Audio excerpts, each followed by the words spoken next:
YCP నేత భూమన కరుణాకర్ రెడ్డి మరోసారి సంచలన ఆరోపణలు చేశారు. టీటీడీలో 60 ఇంజనీరింగ్ పోస్టుల భర్తీలో అక్రమాలు జరిగాయని, ఆ పోస్టుల భర్తీపై విచారణ జరిపించాలని డిమాండ్ చేశారు.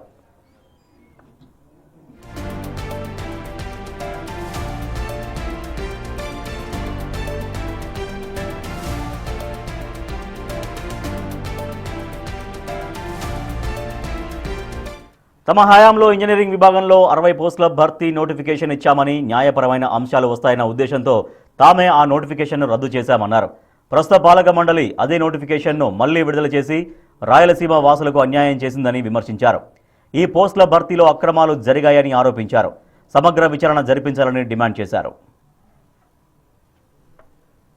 ఆ రోజున ఏ సమస్య లీగల్గా వస్తుంది అనుకొని మేము ఆలోచించి నిలిపివేశామో ఆ నోటిఫికేషన్, దాన్ని పూర్తిగా పక్కన పెట్టి అదే నోటిఫికేషన్ను తిరిగి మళ్ళీ ఈ రోజున బిఆర్ నాయుడు గారి నేతృత్వంలోని పాలక మండలి అధికారులు నోటిఫికేషన్ను జారీ చేశారు. జారీ చేయటమే కాకుండా 2 పోస్టులకు 3 పోస్టులకు అభ్యర్థులు ఎవరైనా దరఖాస్తు చేసుకుంటే వాళ్ళకందరికీ కూడా ఒకే చోట పరీక్షలు రాయిస్తామని ప్రకటించినారు.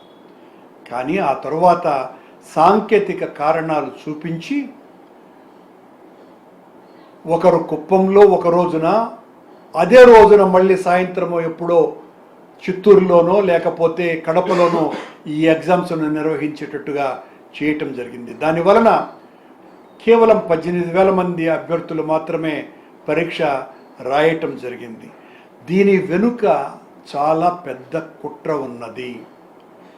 బిఆర్ నాయుడు, ఆయన కొమ్ము కాసేటువంటి ఒకరిద్దరు పాలక మండలి సభ్యులు ఒక్కొక్క ఉద్యోగము దాదాపు 30 నుంచి 40 లక్షల రూపాయలకు అమ్ముకుంటున్నారని తీవ్రమైనటువంటి చర్చ